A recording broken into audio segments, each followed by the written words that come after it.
आदम और हव्वा बहकने के बाद आदम और हव्वे का बहकना भी इस युग में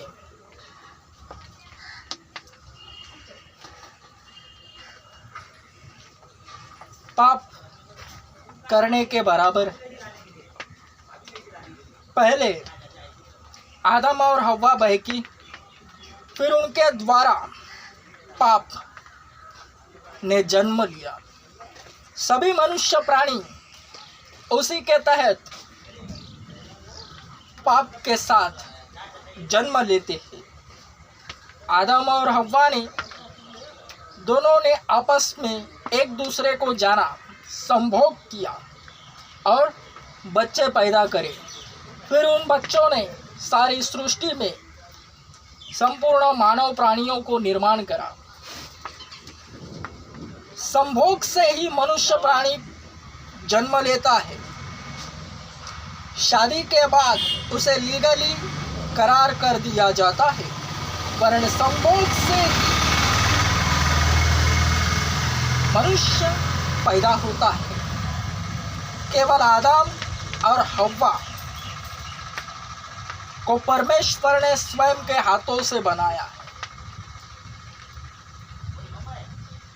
जिनमें शैतान के बहकावे में आने से पहले पाप नहीं था।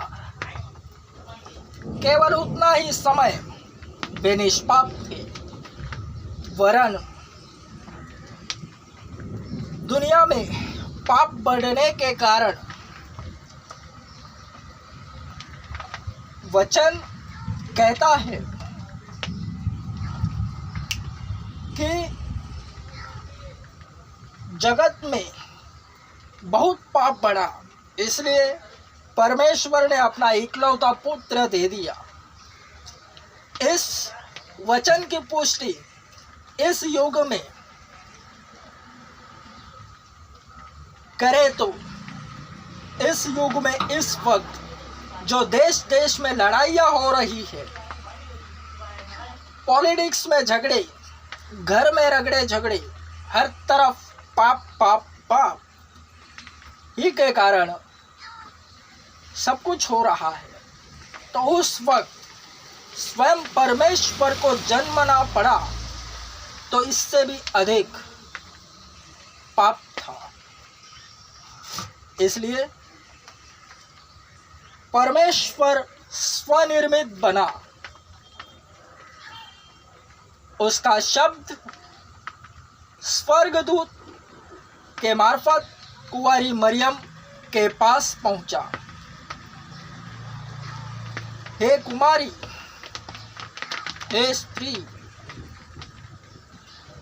परमेश्वर ने तुझे चुन लिया है। कुमारी मरियम को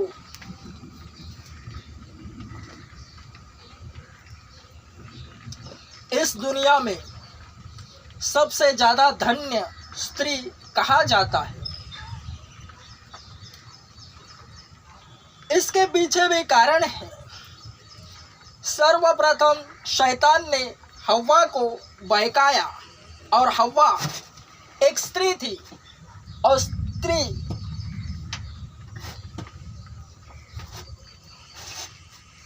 अपमानित न होवे, वर्ण सदा धन्य कहलाती रहे।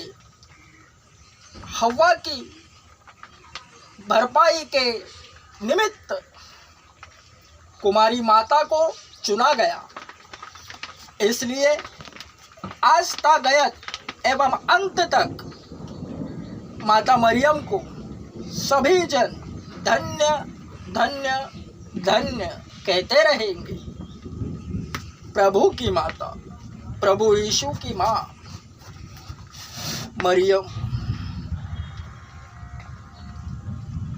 प्रभु यीशु पवित्र आत्मा के जरिए उसके गर्भ में दाखिल हुए, जन्म लिया।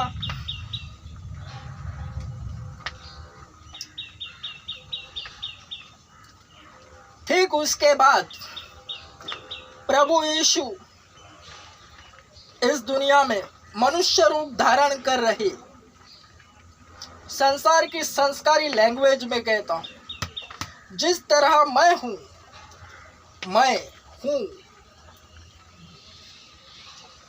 मेरे मैं में भी मैं नहीं है इस वक्त, क्योंकि मैं का हक रखने वाला परमेश्वर है। जिस तरह मैं इस दुनिया में हूँ, ठीक उसी तरह परमेश्वर का पुत्र भी प्रभु यीशु शरीर रूप में उस वक्त था। जिस तरह मैं हूँ, घूम रहा हूँ, लोगों को दिख रहा हूँ मेरे एरिया में, मुझे इस वीडियो के मार्फत देखने वाले सभी लोग ठीक उसी तरह प्रभु यीशु के इर्द गिर्द केवल इज़राइल में, यरूशलेम में जगह जगह प्रभु यीशु घूम रहे थे, प्रचार कर रहे थे परमेश्वर के राज्य का। संसार की संस्कारी लैंग्वेज में फिर से कहता हूँ, प्रभु यीशु ने एक देश चुना, इज़राइल, यरूशलेम में वे पैदा हुए।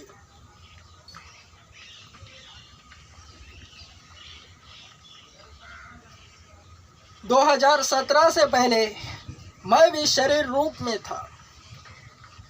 आत्मा के तहत सुसमाचार मेरे कानों में पड़ा, मुझ में विश्वास निर्माण हुआ और विश्वास के कारण प्रभु यीशु को ग्रहण किया। और प्रभु यीशु ऐसे ही फिर से जन्म लेते हैं, क्योंकि वचन कहता है, मैं तुम्हें सहायक भेजूंगा। स्वयं प्रभु यीशु के मुंह से उनकी फिर से आने की बात हो रही है और वे इसी प्रकार हर एक विश्वासी में पाए जाते हैं जो सामने आते हैं।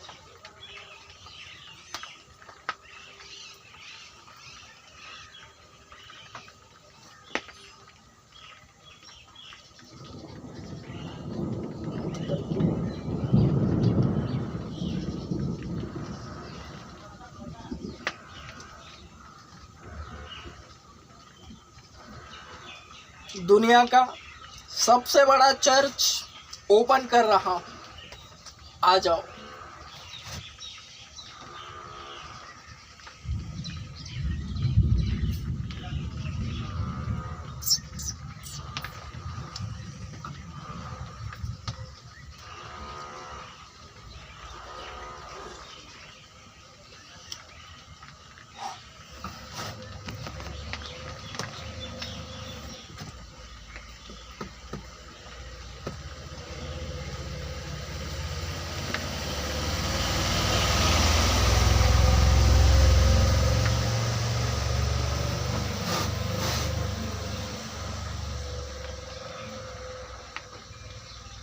मसीहत का सिर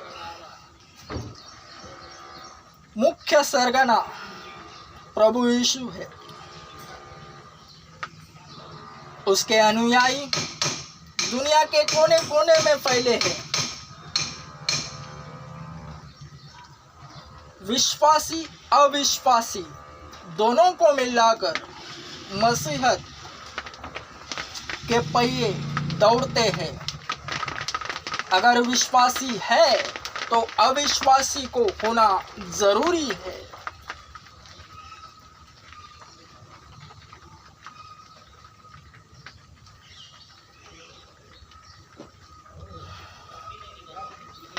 शैतान